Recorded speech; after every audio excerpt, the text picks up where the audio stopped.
Greetings friends, today we're back with some more Gunborg Dark Matters, showcasing some absolutely incredible, flawless, no damage gameplay on the highest difficulty setting in the game, Hardcore.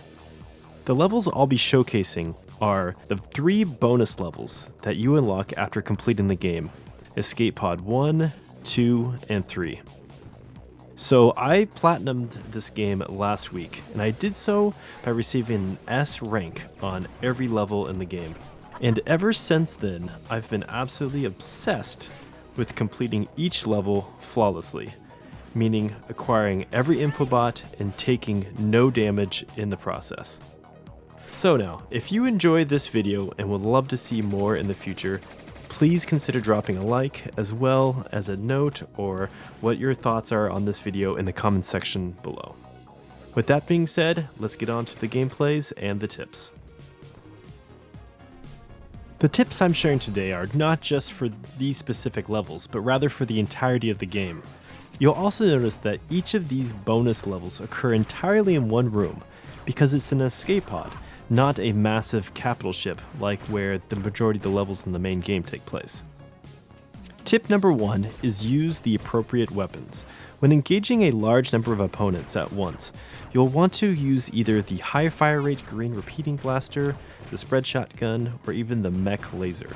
While the laser sword is very strong, its range is so limited that you'll often find yourself getting overwhelmed as opponents close in. Tip number 2. Use cover to your advantage.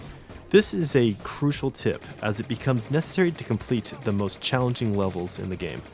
As long as you keep an object between you and your opponent, you have a great chance of not only keeping all of your health bars, but also your dark energy boost, which magnifies your damage significantly.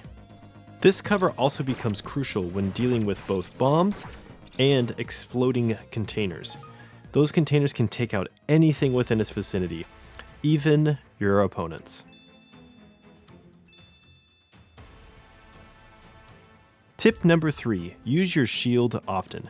Your shield is immensely important in this game, not only for deflecting lasers and bouncing off harmful objects, but also for meleeing your opponents.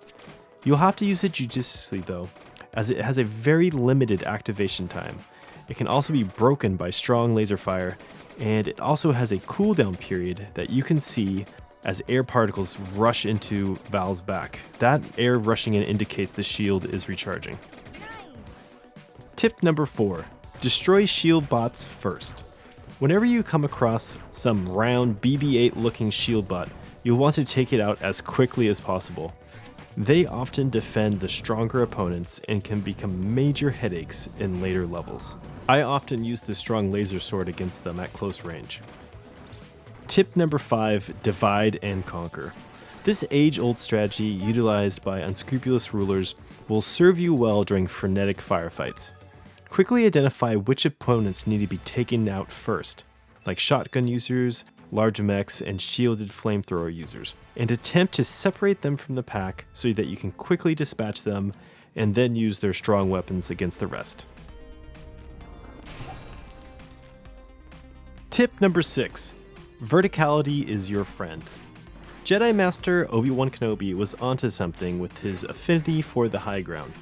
Jumping often not only allows you to avoid predictable gunfire, but it also allows you to get in close to larger opponents and damage them with melee attacks, whether that is the sword or the shield. Also, most opponents won't attack you in the mid-air while hunting you down. Tip number 7, never give up. Don't be your own worst enemy, never give up trying. There are certain levels and situations in this game that may seem impossible to defeat at first glance, but over time, you'll learn to pass it easily, more times than not. So that's it for today, 7 excellent tips to help you become a master at Gunborg Dark Matters. Have a wonderful rest of your day, and I'll catch you soon. Cheers.